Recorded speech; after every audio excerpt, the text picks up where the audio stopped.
Hello, everybody. My name is Elsa, and I'm here to welcome you to this short series about citizen science and the diving project. Today with me there is Leonardo from Italy, from Wild Roots, and we are going to talk about citizen science connected to nature. So thank you for being here.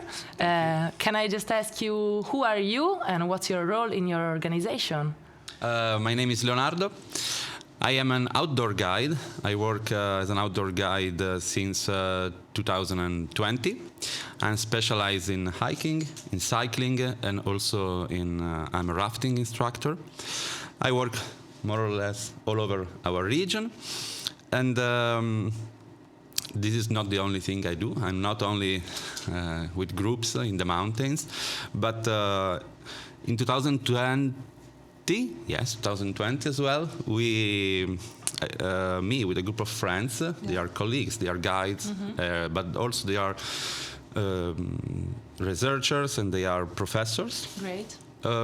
We established Wild Roots. Wild Roots was born first as a group of guides in order to work together. Okay.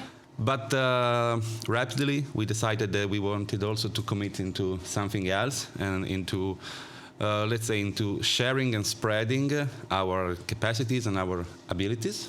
And so we decided to establish a proper organization, an association called Wild Roots as well. And from there we started working in different kinds of projects. Local projects, we work with local fundings from our region, but also we work with European fundings, especially from the Erasmus Plus program. During the years, we decided to concentrate on different kind of topics and activities. Yeah. And we are mostly specialized on outdoor activities and outdoor activities with younger people. Right.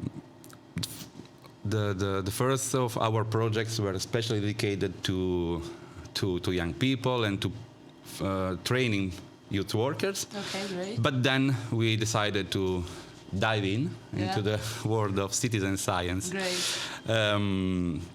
We have the luck of having into our groups very specialized peoples. We have fauna researchers, we have biologists, so we have different kind of capacities that we can use into this field.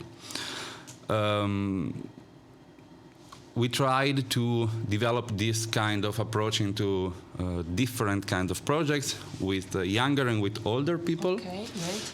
And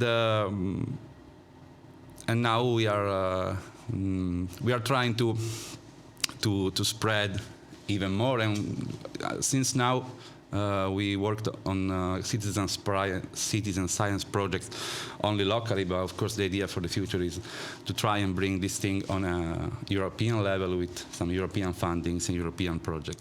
That's great. So you had a lot of plans, but you are going to have more and more of them. So it sounds amazing, unstoppable. So at this point, can I ask you, what is citizen science for you, for your organization? That's kind of new concept. It's evolving. So what does it mean for you? I think citizen science is something not known enough, but it's something so valuable for the citizens, for the population, but also for proper science. I think that in this period, in this kind of world, we need to start seeing science not only as a job, as a career, but as something different, as a hobby maybe. Yeah, part of our daily life. Yeah, I mean, it doesn't mean that it hasn't to be serious, but yeah, of course. All of us, when we were kids, probably we used to play some sports or some hobbies, some activities. The same goes for older people, and it doesn't mean that just because we like these kind of things, we need to transform them into a career or into a job. We could also use them for our own satisfaction, for our own well-being. It's something healthy to have a hobby, and it's even better if from this hobby we can also gain something, learn something. So in my idea, citizen science should be exactly this. to transform science in something that everybody can have, and it's not, and something that is very valuable for them as well, not only for the people that is then utilizing this kind of data. Of course. Citizen science. We used to say that it's something new, but actually it's something pretty old now in 2024, and the developing that already happened, it's something impressive, especially in some kind of fields that would not be this explored without citizen science.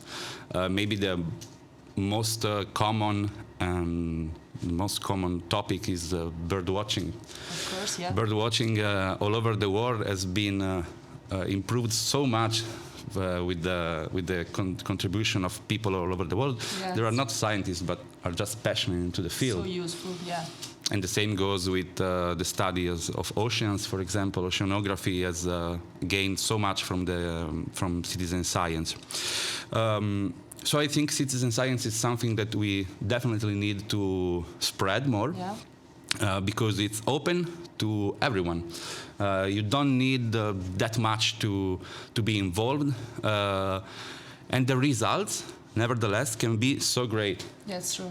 I like this comparison, which is not mine, but I like it very much, between citizen science and democracy. You know, where every single person has the opportunity to give in their single opinion, their single vote. And the single vote by itself can do nothing. But altogether, if we put all of our effort together and all of our opinions together, we can give a really big contribution. We can change the leadership of a country, or we can make big discoveries in science. So I think that the power of this kind of activity is very big, and we definitely should try to use it more and more. Citizen science has been also something important in my life, and it's something that also, even if at the time I didn't know it was citizen science, it's something that brought me into the world of nature, into the world of guiding. So it's also something really important for me. I'm really happy to hear that, and I really love your point of view. I think that everybody can have a role, and if we know just a bit of something, we can really add something to a bigger picture. So I really agree with everything you said. At this point, let's talk about you, Leonardo. Do you remember the moment when you became passionate about nature, about citizen science, or the people who made you passionate about it? Yeah, I think so. As I was saying, citizen science as being a big part of my coming into nature and into science and into my job of guiding as well. My first connections, real, proper connections with nature, even though I was born into the mountains and I was hiking and maybe climbing since I was a kid. They happened when I was involved into a project of my protected area, Julian Prealps Nature Park. I was involved in this project called Junior Rangers, and it was a project for the involvement of the citizens, of the inhabitants of the park area into nature, into the park work.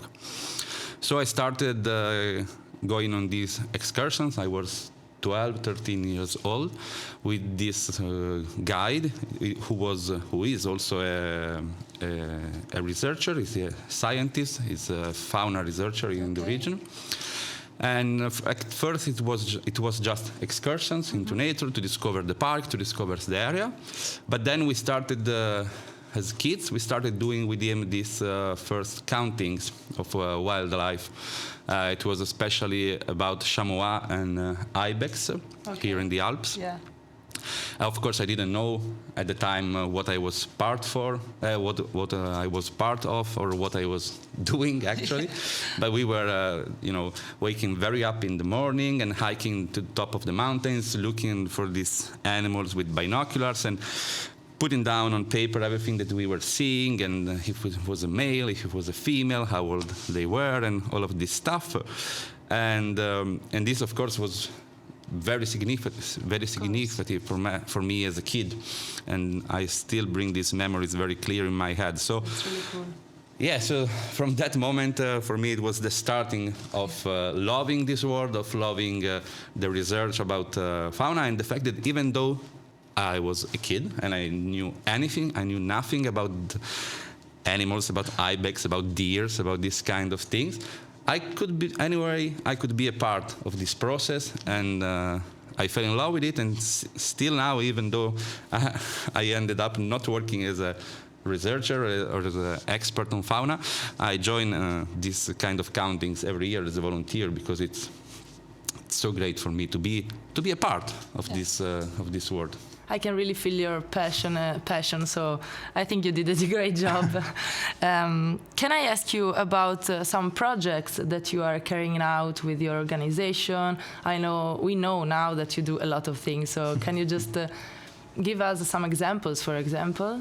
Yes, I would say that there is yearly activities a yearly activity that we do with associates of our organization, but also with volunteers that would like to join this world, which is the red deer countings. Okay. So every year we have this open call where we look for people interested in this topic. You don't need any kind of preparation or any kind of That's good. knowing. You can just get with us. And it works like this. We have this encounter with the people before going up to the mountains. And we give a brief explanation about what is a red deer, how the counting is going to go. In our area, usually we don't do countings by proper seeing the animals, but we use our ears. Yes. And we do it in the mating period, so we are able to count the number of mating males with the bellowing sounds of the animals. That's really particular sound, right? Yeah. It's something between maybe a cow and a lion. Yes, something in the middle. Suggest so, yeah. And then when the people, the participants are ready, when we gave them all the information they need, then we are ready. We go up into the mountains, and everyone is divided in different sections of the area we need to count. Yeah. And then everybody has their own compass and their own paper. And just by listening, it's also very suggestive, because you do it at the sunset and in the dark. So you're in the middle of the forest, in complete silence, in the dark, and you hear these very, very important sounds coming from the forest. And with your compass, you take down all of this data for several hours. And then we have our experts that will collect all the data and doing the proper countings, crossing all the data that we collect. We have been doing this now for 3 years with these volunteers, and it's something that it's really felt. The people love it. They still come every year, and of course we have a moment all together. We go out for dinner and we discuss about the results. That's really cool. Really. And then usually at the end of the year, actually it was a few weeks ago, we have this conference where we present all of the results of our countings to the population. So this is one of the ways we found to bring out citizen science, also to involve the members of our organization in something practical. Of course, and they enjoy it for sure. Yeah, they do.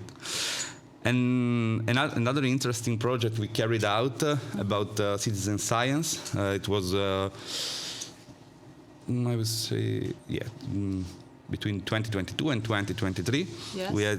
we become a part of a bigger movement, which is a European movement, maybe now even more than European. It's called Home River BioBlitz. Yeah, probably it's from all over the world now. Yeah, and so we did our own version here in our region, and we had this series of activities. It was a mix of different activities. It was excursions in order to discover the territory, the area, the different kind of environments that we have around our rivers in the region, different rivers we cared about.